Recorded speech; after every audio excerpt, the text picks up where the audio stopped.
Multiple offers are back, and with low inventory and a return of purchaser confidence, there are multiple offers happening in every price range. So are you thinking of buying or selling in this market? This video will show you how to give yourself the best chance to win in multiple offers.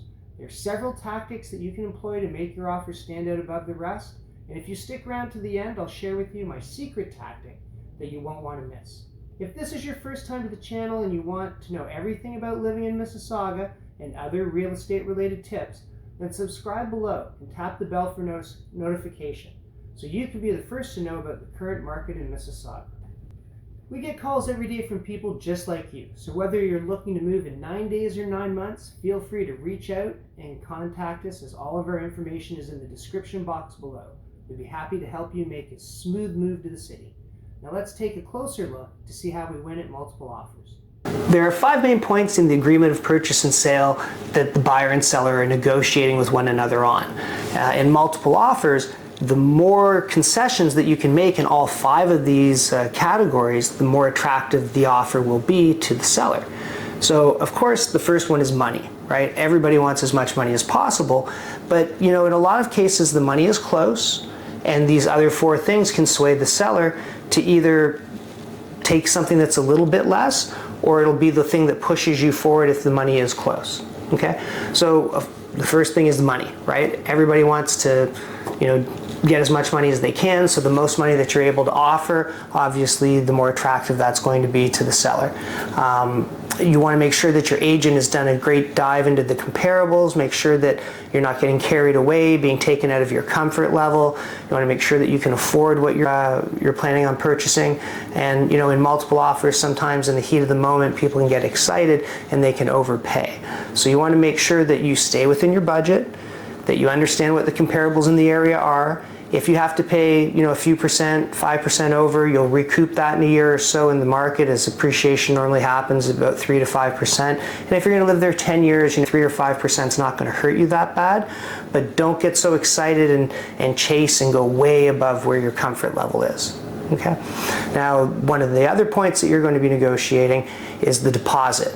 So if you can have a bank draft in hand, so it's called herein rather than upon acceptance of the offer, if you can have that deposit in your hand, that's going to give the seller greater confidence, right? Because having it in your hand means the second that you pass it over to them, the deal has been accepted. Remember, typically there is no deal without there being an exchange of funds, right? So even if the deal is accepted on that night and the deposit doesn't come in the next day, then the buyer could kind of wiggle out of the deal. So what the seller is looking for is, if that deposit check is in hand, it shows that you're more serious because you went to the bank and took the time to get the deposit check ahead of time, and also it gives them greater confidence that the deal is going to be firmed up that night or become a deal that night. Okay, the next part is, how much of a deposit are you offering, right? So for instance, if we're selling a house for $1 million and there's 2 offers and both offers are very close in the money, right? If one has a stronger deposit, that's probably the one we're going to pick, because the more money that person is willing to put into the trust account to hold the deal together, the less likely they are to not close the deal. Okay? Price, deposit. The next thing is your conditions, right? So obviously, if you're able to have no conditions in the deal, to take away your condition of finance, to take away your condition of inspection, then that is more attractive to the seller. So if I'm getting an offer and it's a great offer, but it has conditions in it, there's still a way for the purchaser to wiggle out of it the next day. They could say, oh, I didn't get my financing, or we did an inspection, we're not happy. So what we really want to make sure happens is, as the seller, is on that night when I've gathered everyone there and my offers are coming in, I want to know that that night the house is sold. So if I get somebody who has given me a good price, if I get somebody who has given me a deposit in my hand and there's no conditions in that offer, then I know that the deal is done that night. That's the most attractive deal to me.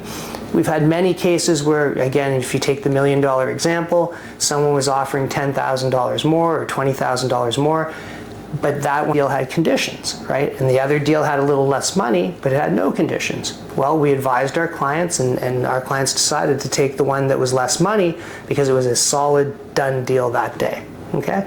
Again, you've got deposit, price and conditions. And then the next one is closing date. So if you can be flexible with your closing date to try and match up as best you can to the seller, that's going to, once again, be more attractive to them. So, if you are flexible with your closing, you should be finding out before you put the offer in, when is it that the sellers want to be given as a closing date, and try to match it up, right? That you're trying to give them everything you can, okay? So if you go through and you're able to give a good deposit, give them a good purchase price, give them no conditions, match up the closing date that they want. If you've done all these things and you don't win, well, there's nothing else you could have done, right? Where it would be frustrating is if you went in to the offer process and there's multiple offers there and you somehow missed one of these things, or you weren't made aware that these things were important and you lost out due to that. That would be something that would be very frustrating. Now, I told you if you stuck around, I'd give you my final tip, and this is more old school, but if you write a letter about yourselves and present that to the sellers, okay? You gotta remember the sellers, there's sentiment to the house. A lot of times it was their family house, they've lived there, they've grown up there, their kids have grown up there.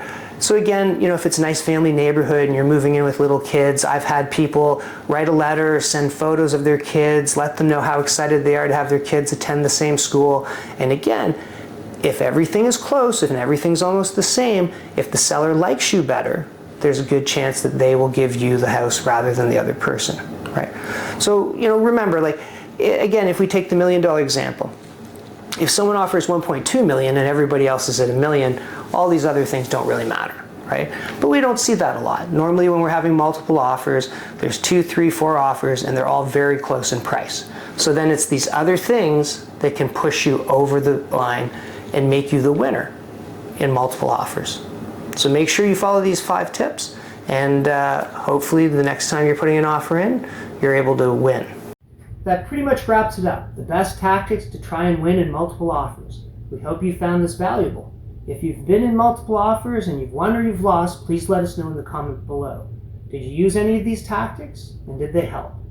And again, whether you're moving in 9 days or 90 days, feel free to give us a call, shoot us a text, or send us an email. And until next time, we hope to show you around town.